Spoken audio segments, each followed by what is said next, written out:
To the woman who turned my life into a waking nightmare. You probably won't read this, but I need to write it anyway. My name is Claire. I'm 35 years old. I live in a quiet neighborhood outside of Spokane, Washington, with my husband James and our 2 daughters. We built a simple, steady life together, or so I believed, until you arrived. I don't know your Reddit username. Maybe you've posted here before, asking strangers if you should come clean to the wife of the man you swore you were meant to be with. Maybe you deleted your post. Maybe you still lie to yourself about what really happened. If anything in this sounds familiar, then yes, it's about you. I have no plans to speak to you again, but I want to make something clear. I remember the first time we met. James brought me along to the company's holiday party. You hovered all night. You kept trying to get him alone. When he didn't respond the way you wanted, you pouted like a child denied a toy. It was uncomfortable to watch. Everyone else at the party was friendly, welcoming. You weren't. Do you remember bumping into us as we walked home from my birthday dinner? You rushed up, arms open, and James stepped back so quickly you almost fell. I couldn't help but laugh. It was the only light moment in an otherwise dark night. You had only been at the company for a few months. What you didn't know was that many of your coworkers used to work with me too, and they talked. About how you lingered after meetings. About how you tried to isolate James, asking for help you didn't need. You made him uncomfortable, and he told me everything. Then came the messages. You sent him 2 provocative photos. Accidents, you called them, twice. As if one slip wasn't already unforgivable. You honestly believed that would work? That you could insert yourself into our life and take what wasn't yours? Did you see his Instagram and think, I want that? A happy husband, beautiful kids, a warm home? Did you convince yourself that you only had to remove me from the picture to step into it? You showed up at our front door while I was hosting a dinner party. You handed me printed messages, conversations you had twisted into some fantasy of love and betrayal. You wanted me to explode, to scream, to pack a bag and leave. But I didn't. Because unlike you, I know my husband. HR was already aware. They had warned you. I'm sure it shocked you when James reported you. When they pulled the logs and saw how you'd accessed his personnel file, something you had no right to touch. What did you think would happen? You've lost your job now. Maybe you think you're the victim, that we ganged up on you.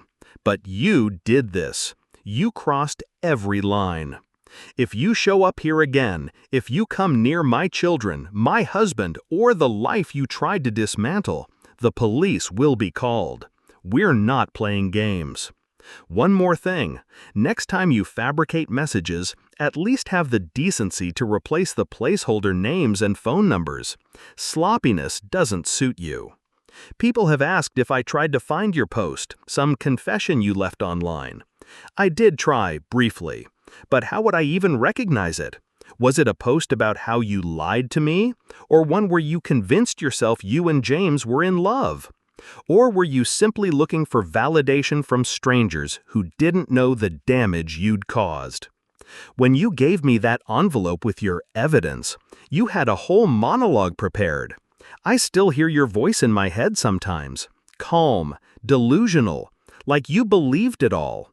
You mentioned Reddit. You referenced stories. You thought I would understand. I didn't, and I never will. People keep asking if I filed a restraining order. I haven't yet. Not because I don't want to, but because for now, there hasn't been a physical threat. A close friend of mine is a police officer. He's helping me document everything. If you show up again, the paperwork is ready. To everyone who has sent kind words, thank you. I didn't expect this post to reach so many. Your support has carried me through these past few days. I'm feeding my kids. My in-laws are here, helping. We have cameras set up now. The dog is inside.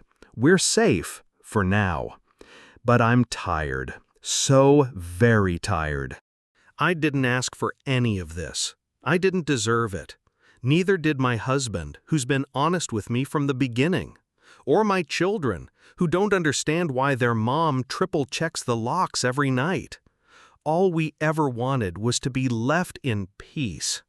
And you couldn't give us that. Claire. The house has been quieter than usual lately, though not in the peaceful way I once cherished.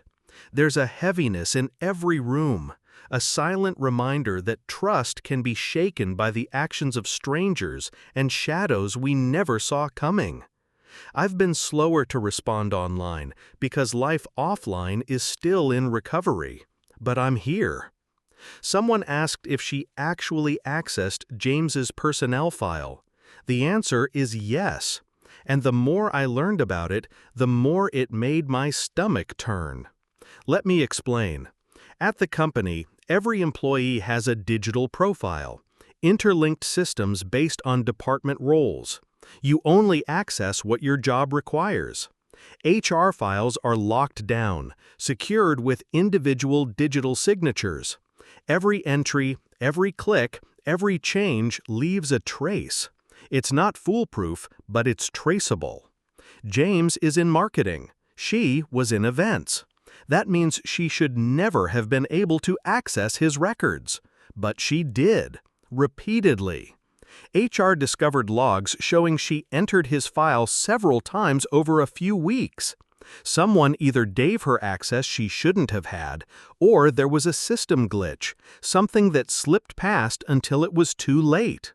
The implications haunt me. I had to hand over the printouts she gave me, the ones she thought would unravel my life. I don't have them anymore, but I remember enough. In those pages, she told her story, how they were in love, how James was going to leave me and our children for her, that the house we lived in was his, so I'd need to pack up and go, that she was ready to have his babies, that she wished they'd met before I ever existed. It was 20 pages of delusion, bad spelling, broken sentences, text speak, and disturbing fantasies about a life she never had. A fiction, poorly written but deeply unsettling in intent. While this all unfolded, others online tried to help me find the post she may have made. Something, anything that matched her story. A confession? A dream she mistook for memory? But nothing fit. I eventually gave up. I came back a couple days later with another update, though my words felt heavier, less clear. I was tired, drained, grateful for the kindness strangers had shown us, but also haunted by the whispers of people implying James must have done something to deserve this, that maybe there's no smoke without fire. Normally, I'd agree. I've even said it before, on a different account, in someone else's comment thread. But life has a cruel way of humbling you. James read the comments too. He asked me to share more of the backstory, to make it clearer what happened, what didn't happen. He holds a senior role in marketing. His work overlaps with the events team, which means lots of cross-departmental projects. A few months ago, they were assigned a big campaign. The woman, her name doesn't matter, was recommended by someone high up in events. She was trained on the systems, briefed by her manager and by James, and started working closely with him. James was friendly, professional, always kept a boundary, never met alone, not once. That first project was a success. Then came another, and it was then, just before the holidays, that things started to change. After meetings, she'd linger, bring up points that had already been settled, suggest they'd grab coffee to discuss, then lunch, then dinner, several times a week. And in her emails, she'd comment on his appearance. "You look good today," kind of lines, that James uncomfortable. She met me at the company Christmas party. She sulked the entire night when she couldn't get him away from me. I remember how cold she was when I introduced myself. A few days later, she sent James a photo. It came through one of his social accounts. He didn't see it right away. She actually apologized to him in person first, said it was a mistake before he checked his phone. The message that followed said, "Oops, wrong person." But when he opened it, the image was right there. Intimate, deliberate. A week later, another image arrived from a different platform. This time, James saw who it was from and asked me to open it for him. I remember the sinking feeling in my chest. The photo was even more revealing than the last. She apologized again, told him not to worry, asked if he'd told me, said she didn't want me to misunderstand, that it was just a drunk mistake. She wasn't even on his friends list. I still don't know how she found his account. Then my birthday came. We were walking home when she suddenly appeared and tried to hug him. James stepped away so fast she nearly stumbled. His face, his body language, everything told me what I already knew. He was afraid of her, and I was starting to be too. After that night, her behavior cooled, just slightly. The emails slowed, the excuses to see James dwindled. It was a brief, uneasy calm. I let myself breathe, just for a moment. But then came last Monday. Everything changed. She was terminated, fired for sexual harassment and gross misconduct. I found out not long after the HR decision was finalized. What I didn't know at the time, what James hadn't told me right away, was that someone else had also been suspended. Someone in IT.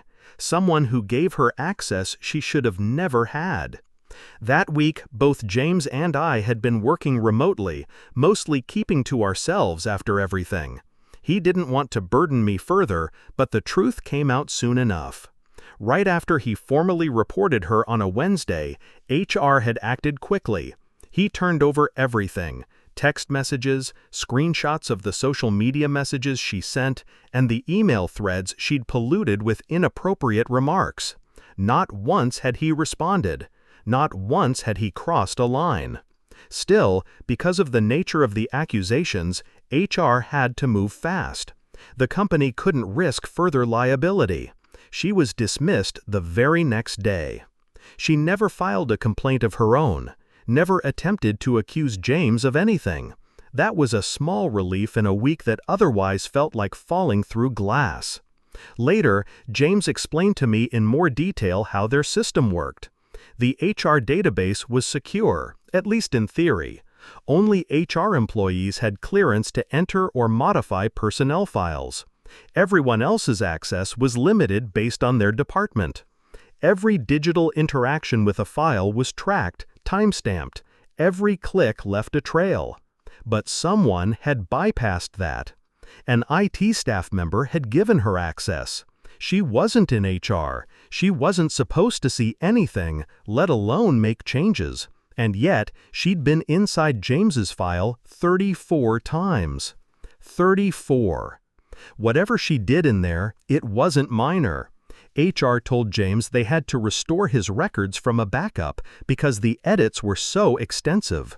Some of the data was overwritten, some erased. It was all being investigated, but details were limited. None of it was my business, technically. Still, I knew enough to be afraid. The past 48 hours were a blur. Panic attacks, hushed conversations behind closed doors, phone calls I couldn't bring myself to answer. But something unexpected happened too. The story spread. And somehow, one of her relatives found it. They reached out to us, first through a message, then through a phone call. We spoke for nearly 2 hours.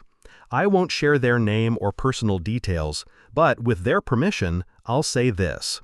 She's done this before. She's fixated on other men in the past. She's had an order of protection placed against her. She's received treatment, and her family believes all of it stems from a traumatic event she witnessed when she was very young. They told us she's stable on medication, but that stability fools her. When she starts feeling better, she stops taking it. That's when the delusions return.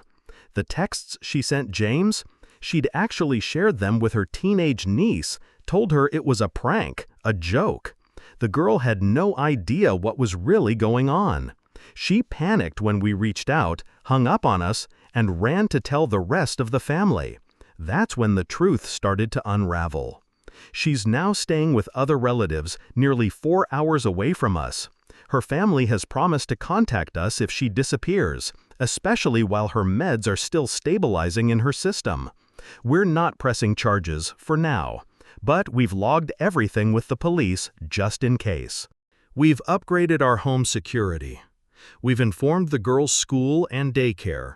Both now have photos of her on file, along with a list of approved adults for pickup. They've promised to call us immediately if she shows up. I pray we never get that call. Honestly, I just want to forget. I want a normal day again, a coffee that doesn't get cold on the counter, a walk where I'm not looking over my shoulder. Tonight, I'll open a bottle of wine and hope that James and I can sleep through the night without waking up in a cold sweat. One more thing. The niece found this post, recognized some of the text I referenced, probably the part where she claimed James was going to kick me and the kids out of the house. I hadn't been subtle about that detail. She connected the dots and told her parents. I haven't spoken with her directly, but I think she understands now. Someone asked what we plan to do moving forward. The police are aware. We've done what we can, for now. Unless she leaves her family's care or shows up again, we're choosing to wait. But if she does, we won't hesitate to call. We won't hesitate to protect what's ours. Because even in sadness, even in fear, we still have each other, and we're not letting go. HR never shared the full scope of the changes she made, only that her access had been extensive, too extensive. They were able to confirm she hadn't tampered with anyone else's files, which I suppose is a small mercy, but the fact that they had to restore James's entire personnel record from a backup said enough. She'd been inside every part of it, rewriting fragments of his professional identity like it belonged to her, like she could erase parts of him and insert her fantasy in their place. A few people commented to say they were glad I was safe. I replied that I was, and I meant it. But there's this lingering ache, sadness maybe, that it took posting online, bearing our pain to strangers, just to get someone to step in and help her. I don't take comfort in knowing she's far away now. She's still out there, still unwell, and still, for a brief moment, a very real threat to the life I've built. If I had known the whole story back then, maybe I wouldn't have posted at all. Maybe I would have chosen silence over exposure. But I am glad her family acted when they finally saw the truth for themselves. That much matters. Someone asked if I ever found the Reddit post she might have written, the one that started all this. I didn't. People sent me dozens of links. I read through them, feeling dizzy with confusion and fear. But none matched what I was looking for, assuming I even knew what that was. Did she believe she was having an affair with James? Did she confess to making it up?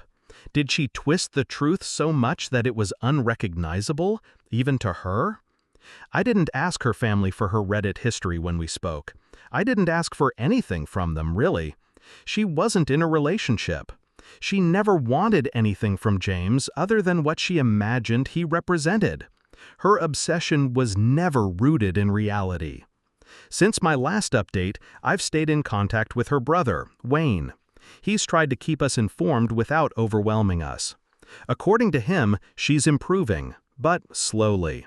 Her medication is still settling in. It took the entire family and a long, painful intervention to convince her to resume treatment. They're still scared that she might spiral again. For now, they've decided not to pursue any legal action, and neither have we. None of this feels like justice, just exhaustion. Her niece, the one she shared those disturbing messages with, reached out. She's young, just a teenager. She thought it was a joke, some dark, twisted prank. She didn't know how far things would go. And honestly, I believe her. The IT employee who gave her unauthorized access has been fired. Apparently, she asked him for permission to check her own file, and he granted it, then forgot to revoke it. That same access was mistakenly extended to a few other employees as well. It's all been revoked now. The company's legal team is still reviewing everything. I don't know what will happen to him. I try not to think about it. A senior staff member who initially recommended her to the company reached out too. They were horrified, said they had no idea she'd been acting this way. HR didn't notify them until well after the investigation began. They wanted to apologize. And as for us, we're trying to move on.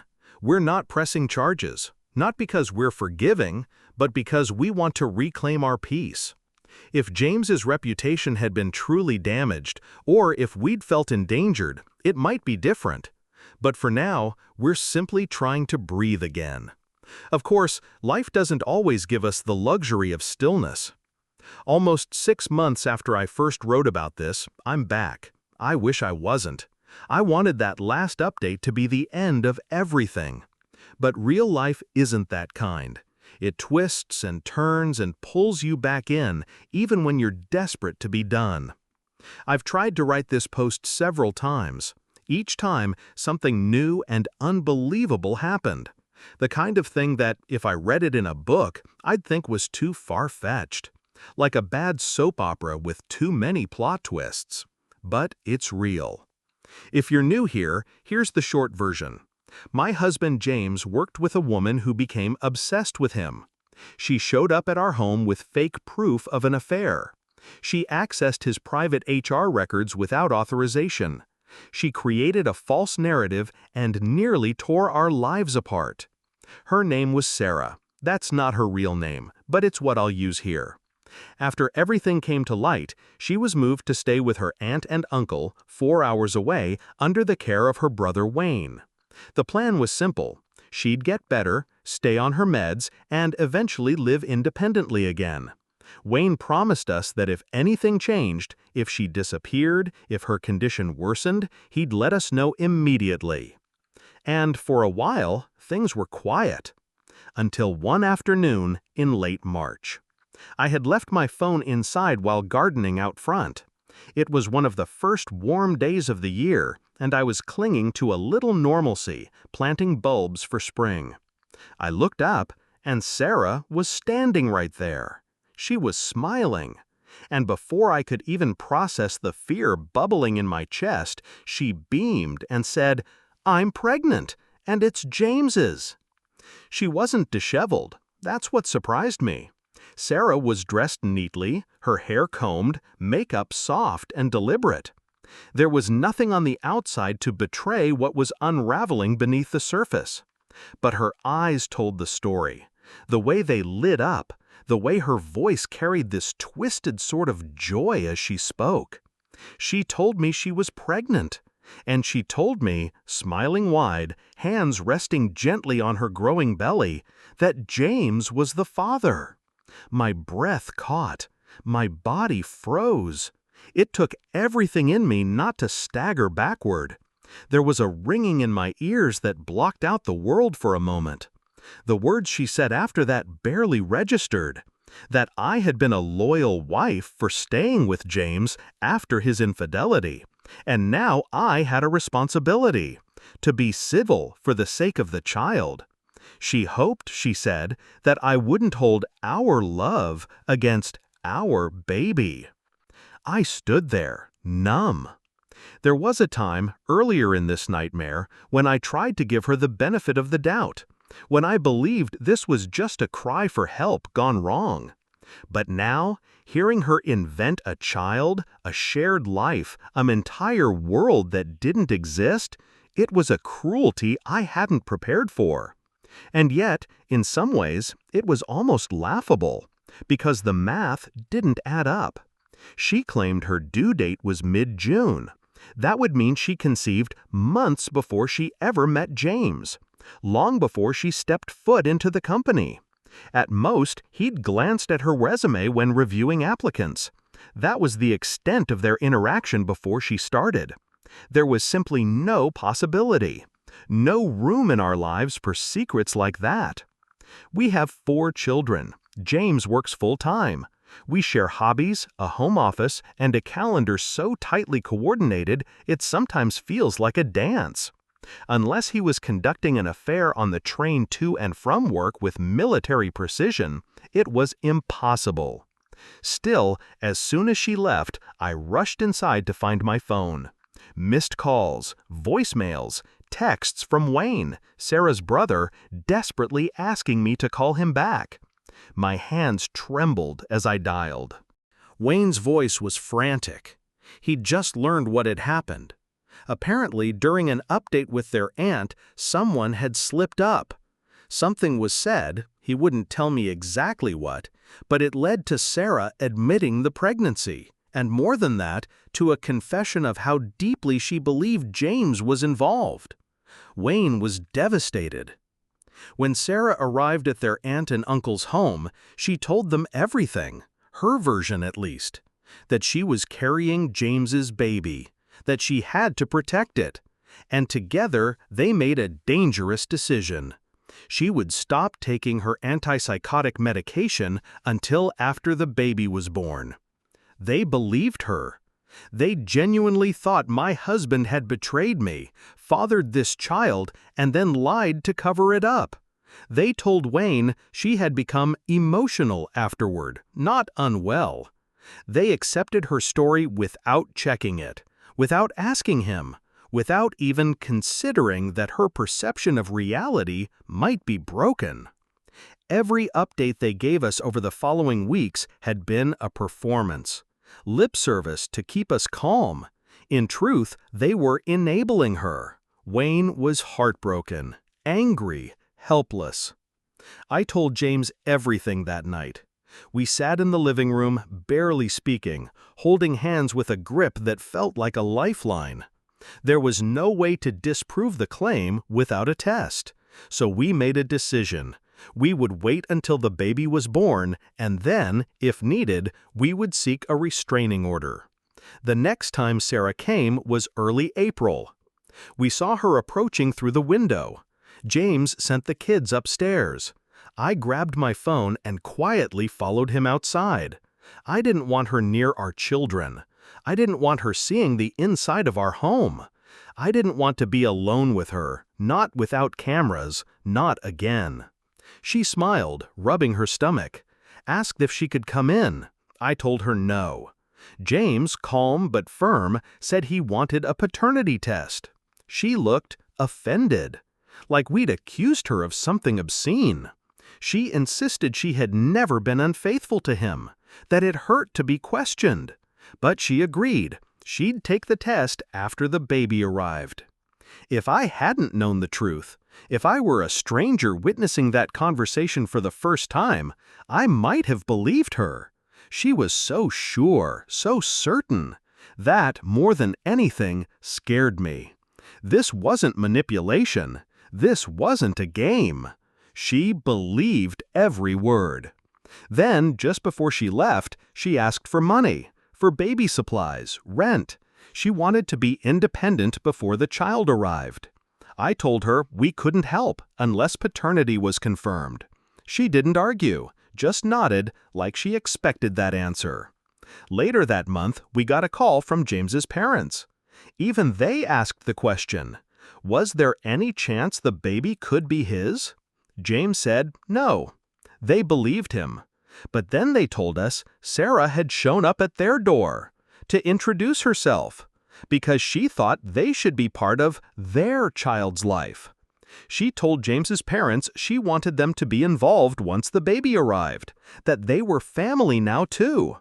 She said it with that same unsettling calm, as though she were delivering a wedding announcement rather than a delusion.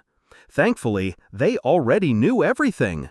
They had seen her face at our door before, heard our story, and understood the fragile line we were walking. Still, they handled her with care. They told James afterward that they didn't want to upset her, that with her pregnant and unmedicated, they weren't sure what she might do. James understood, even if it hurt. He told them the truth again, gently, clearly, firmly. No, he was not the father. No, there had never been an affair. That was enough for them. But the question lingered in our home long after the conversation ended. We couldn't figure out how she found their address. Maybe she followed us one day, lingering far enough behind to avoid notice. Or maybe she pulled the address from James's old personnel file during one of the dozens of unauthorized times she accessed it. We'll never really know. We asked the kids if anyone had approached them, any strangers, anyone asking odd questions. They said no. We checked again, gently, to be sure. Even our youngest insisted nothing strange had happened. But still, I couldn't shake the feeling that something had been breached, something sacred. A week later, we had a few friends over for a quiet backyard barbecue. The kids were at James's parents', and for the first time in a long while, we were trying to breathe, to laugh, to feel normal. Then she was there, walking through the kitchen like she belonged, like she had always belonged. She held her rounded stomach and smiled, introducing herself to our guests as though she were just another neighbor stopping by. The conversations around us fell quiet. I saw the shock spread across our friends' faces as they registered what was happening. It was surreal, unreal, but she was standing there, in our home. James moved first, calmly ushering her outside. I followed.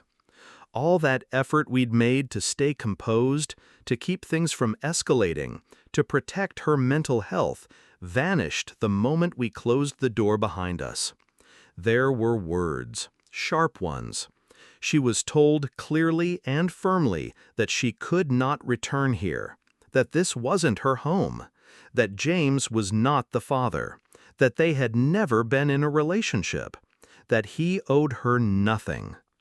For a second, she just stared at us, blinking, like a mirror had cracked in front of her.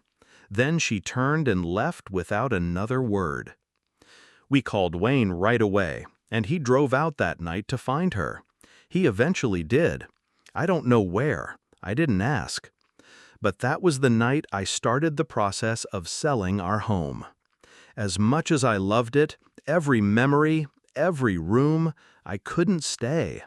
Knowing she could show up at any moment, walk through our door, pretend she was part of our world, it was too much. I needed walls that were stronger, a gate that locked, a place where our children could sleep without the shadows of fear creeping in. James and I talked about moving up the restraining order, but again, we hesitated. The balance was so delicate. One wrong step, and we feared we might push her further into a spiral. After the barbecue, a few of our friends started asking questions. Not cruelly, not directly, but you could feel the doubt in their voices, like they were looking for cracks, trying to make sense of what they'd witnessed. Some asked quietly if there was any chance, any moment, any mistake that could explain her belief. We understood, truly. If I were in their position, I might wonder too. We were lucky it wasn't close friends or family who questioned us. That would have hurt more than I think we could bear. Not long after, while we were away visiting my cousin, the security camera caught her again. She stood outside our house, peering through the windows, murmuring to herself, pacing in circles. She didn't seem stable. That footage was what finally convinced me to accept the offer on the house. I found us a home in a gated neighborhood, something we never thought we'd need. Wayne called again just after we finalized the sale. Sarah had given birth.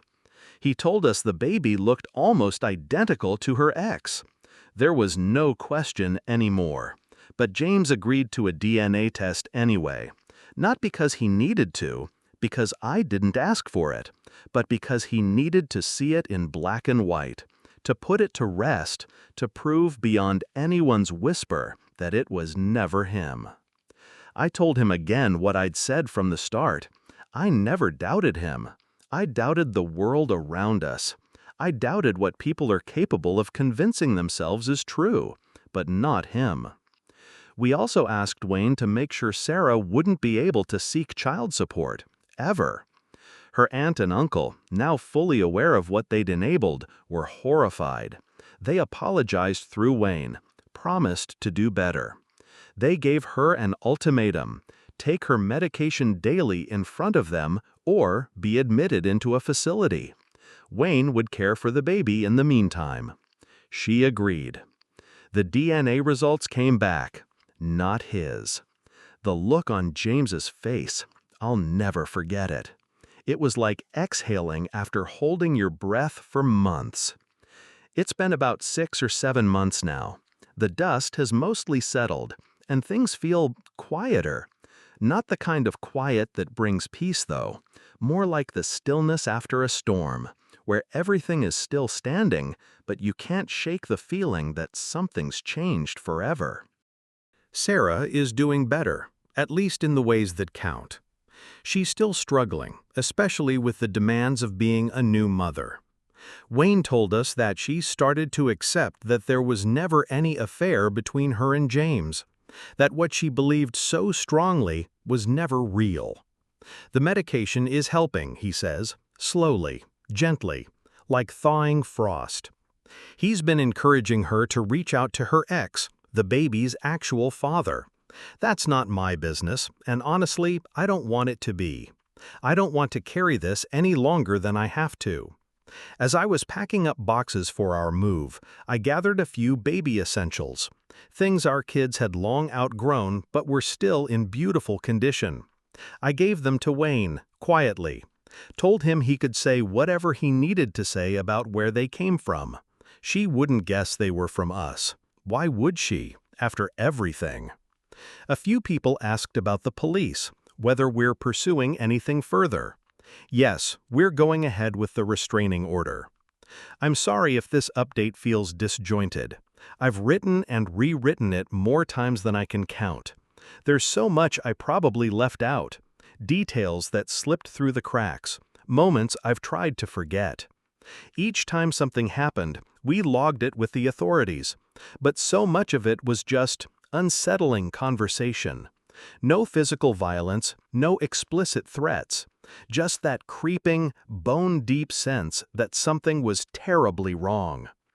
James didn't want to act too soon. He needed to clear his name first, to prove to me, to everyone, that he hadn't betrayed me. The DNA test was the cleanest way to do that. A restraining order would have only complicated things, delayed the truth. And he wanted me to have the truth. Have you ever dealt with someone who is mentally unwell and completely convinced that they are part of your life? That they belong to you and you to them? Who shows up uninvited out of nowhere like it's the most natural thing in the world? If you have, you'll understand. Panic is the worst thing you can do. We tried to stay calm. We tried to de-escalate. But we lost control once, during the barbecue. It was the only time everything we were holding in came crashing out. The fear, the anger, the grief. She believed James loved her, believed they had built a life in secret, that I was the barrier between her and happiness, that I would raise her baby because it was ours, and I believe she truly meant it all. And yet, I still saw her as a mother. A mentally unwell woman, yes, but one carrying a child who didn't ask for any of this. I have 4 children. I know how precious and helpless they are. I know how terrifying it must be to enter motherhood under a cloud of delusion and confusion. That's why I sent the baby supplies, even anonymously. Some people said I shouldn't have, that I was being too generous. Maybe I was. But she'll never know where they came from. Only Wayne and his wife know. I asked them not to tell her. Let her believe it came from a stranger, from charity, from kindness, but not ours. The items were spotless: bibs, onesies, a sleep sack I had barely used with our youngest. The boxes were worn, but the contents looked new. I needed them out of the house. Not because I didn't want to be kind, but because I needed space to breathe. Someone online asked why we didn't do a prenatal DNA test. We thought about it, but she refused. She was adamant about waiting until after the birth. And we weren't going to force a pregnant, unstable woman to do something she didn't want. We didn't want to risk her hurting herself, or worse, hurting someone else. Someone else asked why James looked so relieved when the results came back. It's a fair question. He told me honestly that he was afraid I had doubts, that even though I stood by him, there was a little voice in my head wondering if he had done it, if he had hired her to get close, if he had fallen into something and didn't know how to get out. I didn't. Not truly.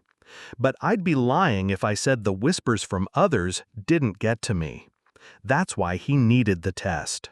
That's why the moment he opened the envelope, something shifted. His shoulders fell. His chest moved like he could finally exhale. And I understood. I really did. This whole ordeal felt like the climax of some awful soap opera no one asked to be a part of. But now, at least, we were turning the page. We're moving soon, leaving behind the house we once loved. Not because we stopped loving it, but because it stopped feeling like home.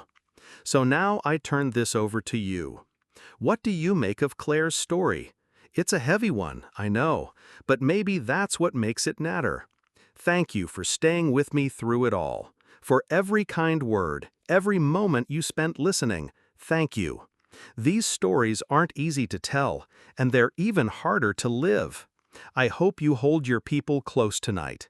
Take care of yourself, and as always, I'll see you in the next one. With care, always. Stories like Claire and James's aren't just cautionary tales. They're real-life reminders of how fragile peace can be, and how deeply mental illness, trauma, and obsession can affect innocent lives. What happened to them wasn't just unsettling, it was terrifying, emotionally exhausting, and isolating. When someone becomes convinced of a reality that doesn't exist, especially while unwell, the consequences ripple far beyond their own experience. If you or someone you love is dealing with harassment, especially from someone who may be struggling with mental health, take steps early. Document everything. Keep records of interactions. Don't brush off red flags in the name of kindness. Protecting your family does not make you heartless. It makes you responsible. It's also essential to prioritize your own mental well-being. Trauma can sneak in quietly through hypervigilance, anxiety, or even guilt. Therapy isn't just for those who can't cope, it's for those who want to heal properly. And if you know someone who seems to be slipping into delusions, especially ones involving others, encourage professional intervention sooner rather than later. Sometimes love alone can't reach them. Lastly, remember, your home should feel safe. If it doesn't, it's okay to start over, even if it means letting go of the walls you once loved. You deserve peace. You deserve safety. You deserve to move forward.